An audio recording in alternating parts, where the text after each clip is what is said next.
Mm-hmm. Hey guys, welcome back.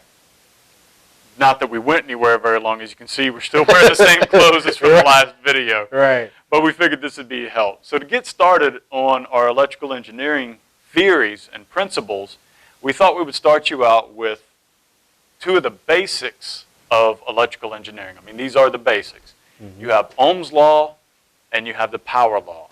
And we're going to run you through these real quick. We don't want you freaking out saying, hey, what's all this stuff? We're going to give you the background behind it. So if you'll notice right here, we have V. And there is another definition for V, and that's called E for electromagnetism, or like electrovolts. Yeah, electrovolts. Yeah. However, we're here to give you just the basic principles of this. And the basic principles are we're going to just deal with voltage, current, and resistance. So right here, your V, as we just said, stands for your voltage. Mm-hmm. I will endeavor to write a little bit bigger for you. Your I stands for your amps, mm-hmm. which translates into your current. Right. So it's all, well, let me be specific. Amps is how we measure current. It is so if you were to have 2 amps, that's your current, right, and that is the unit of measure. So let me go ahead and wipe this out. And that way we don't confuse you, and we leave you with I is equal to your current. It is important to know your unit of measurements because in long equations and whatnot, when you're trying to figure stuff out, canceling units can be very helpful. Absolutely. R, right here, this is going to be the resistance. How much resistance, how much pushback, essentially, is there on the circuit as your voltage travels through. Right.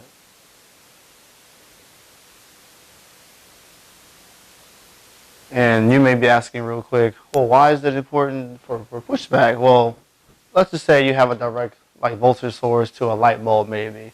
But the light bulb only takes so much, voltage and current for, that before it needs to, before it explodes, right? Pretty much before it pops and breaks, right? So resistance is to make sure that you limit the amount of voltage you need. That way you can only need the certain amount to make your circuit operate, okay? That's why resistance is very important. So there is a reason for this triangle right here. And we'll go ahead and we'll give you the formula where your voltage is equal to your current times your resistance. Mm-hmm. So voltage equals current times resistance. So therefore, in the other way is if you have your voltage and your current, you can find your resistance. You have your voltage and your resistance, you can find your current. It's all right there. It's pretty simple. Algebra right here. Equation manipulation. Right, exactly. So now Aspen's going to take care of our power law. Yeah, so you see here I have a similar triangle, right? Only 3 variables here. 2 of which we already know, okay? But the new one that we have here is the P, which is power, okay? And the unit of measurement for that is watts or wattage. Hope that's on the camera. Hope you can see it on the camera. But yeah, so power is pretty much how much power you're getting. Okay, you might see a light bulb says 40-watt light bulb or a 60-watt light bulb. That's the amount of power that your light bulb is emitting. Okay. So we look at those 2 variables in respect to the power law. We have voltage here. Voltage was, like we said again, this is also measured in volts. And of course, we have here our current I. Of course, the unit measurements are amps or amperes, okay? So just like you saw Brandon manipulate the equation, power equals voltage times your current. Okay, and with this, if you know, maybe you might know your power at a certain point of your circuit in the voltage. You need to find current, you can do so, or vice versa. You need to find voltage, you know your power and current, or you know your voltage and current, you need to find power. Um, Definitely, that's all just the manipulation of the uh, of the equation, which is all you'll learn in algebra for sure um, in your earlier stages of high school or hopefully in junior high as well. Okay. So one of the other things we want to point out is, in addition to, again, your basic algebra, is there is a direct correlation here. So you see you have a V equals this, and you have a V right here. So this power law can also be rewritten as power equals I squared R. So again, simple algebra right here. Kind of get your ideas, get your mind thinking on how to take these equations, equate them to each other, and manipulate them to get everything you need from there. Right, exactly. So with that, we're going to show you series, parallel, and series parallel circuits and the breakdown of those. Of course.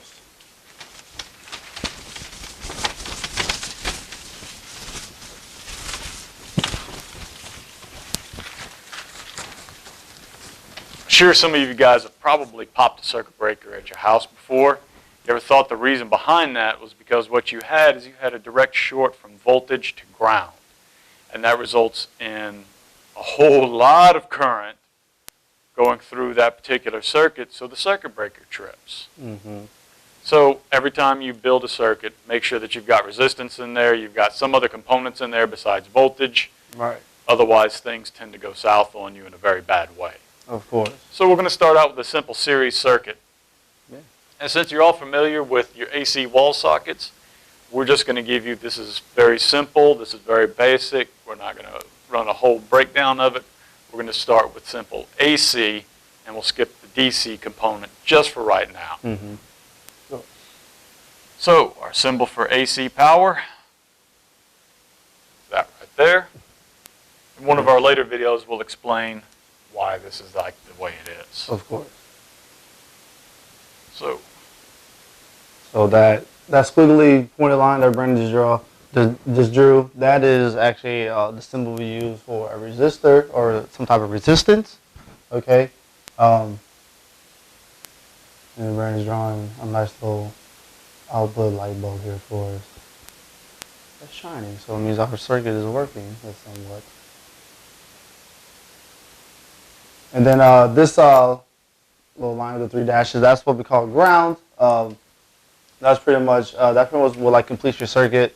Once you make sure that that your current is going somewhere to a safe place. That way, it's not putting anyone else in danger if you're around the circuit per se.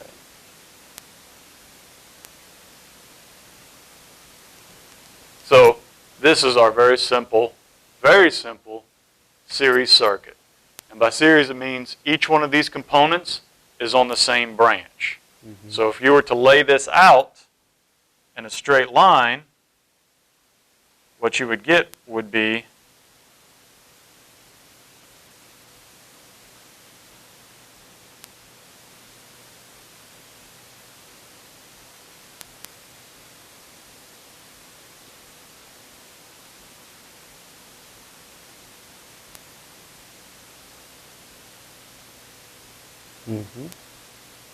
essentially that right there. So everything is on one branch, one line. Right. Exactly. Now, if you want to look at a different type of circuit that you will see a lot of times in your engineering career, is a parallel circuit, right? So we're going to use the same voltage source, AC voltage. Okay.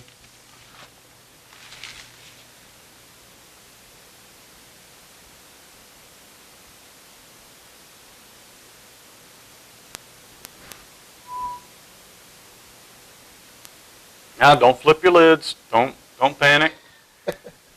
Yeah, now you have two branches. So what's happening here is essentially the voltage now has two paths to cross. And even though we don't put a resistor right here, a light bulb in and of itself is actually a resistive element. So it's perfectly okay to just go ahead and not have the resistor in series with your light bulb. Right.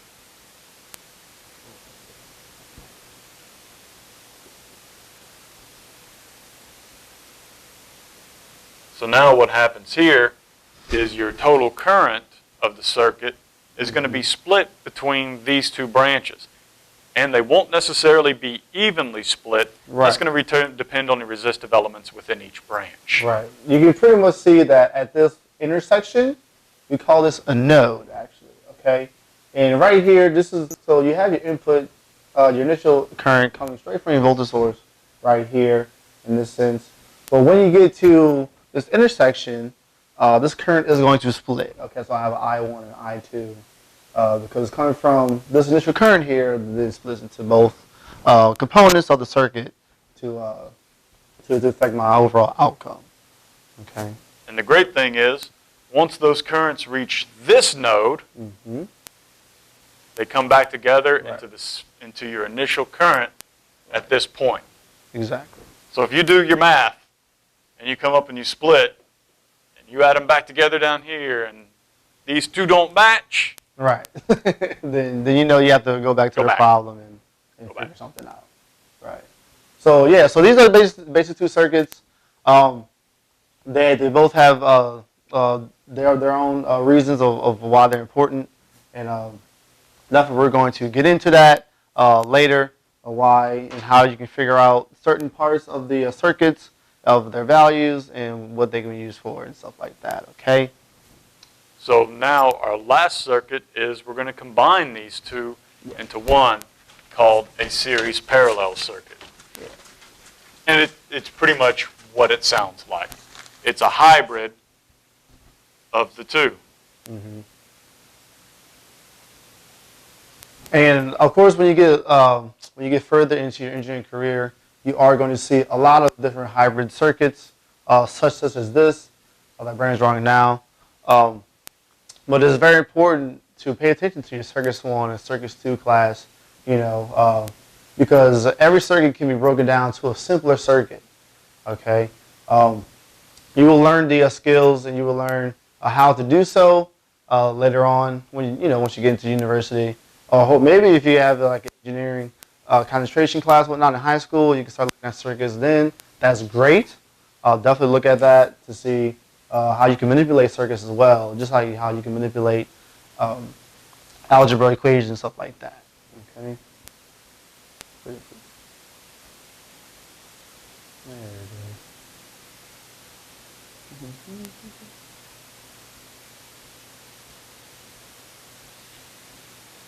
Last but not least. Of course. Beautiful. So there's your series parallel circuit.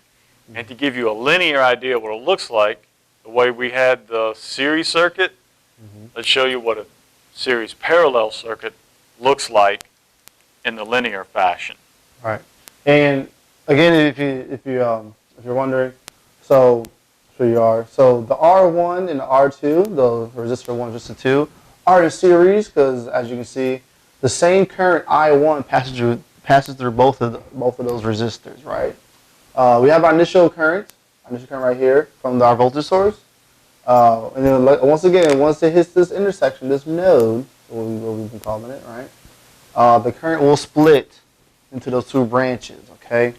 And you see I1, or like the first split of the current, passes through R1 and R2, but that's in parallel to the second branch that has a different current value, or possibly has a different current value, of I3 and the light bulb passing through it, okay? So that's why, we have a series, okay, series components sharing the same current, but also we have the two branches sharing a different current. And one of the things we want to cover real quick while we're here is go ahead and show you how to, or not how to get, but the resistance formulas for the total resistance for each one. So for a series circuit, doesn't get much easier to do the resistance of a series circuit than simply add the resistance up. Right. So for series, it's just R1 plus R2 plus R3, so on and so forth, until your last R. Mm-hmm. Exactly. And like I said, those are all just resistors that are sharing that same current passing through them. Okay. If you don't want to deal with many components, you want to break them, simplify it. You just add them up, and then that value could just be one resistor on that branch. Okay. Which can be, very helpful along with solving complicated circuits. Absolutely. Mm-hmm. Next part is our parallel circuits. Going to be a little different. Right. To get the total value, let me finish my equation real quick for the series. That's your R total. So for your parallel, got to take the reciprocal. Right.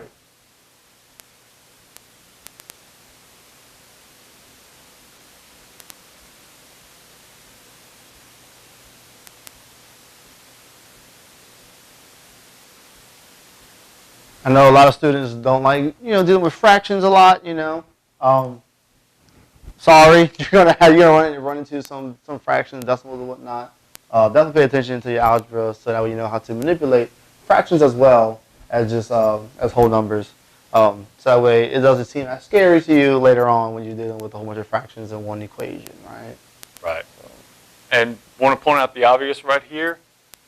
The total of these without the reciprocal does not equal this number right here. So when you get right here, after you've done 1 over your resistance, when you get right here, you got to take the reciprocal yet again. Right. To get your actual. To get your actual RT. Right. Exactly. And so with that being said, we think you could pretty much figure out how to do the series parallel circuits without us holding your hand. And that's pretty much the basics. Everything that you do from here on is going to be based off everything you just saw right here. Yeah, frequencies, reactive components come to play, linear, nonlinear, stuff like that. But starting out, everything's going to be based off this right here. Right. Yeah, you definitely want to build a strong foundation first before you get into the more complex circuit analysis and components of the circuit. So. All right, guys, we think that wraps it up for this second introduction for the basics. So why don't y'all go ahead, give us a thumbs up. Go ahead and subscribe to the channel. Let us know how we're doing.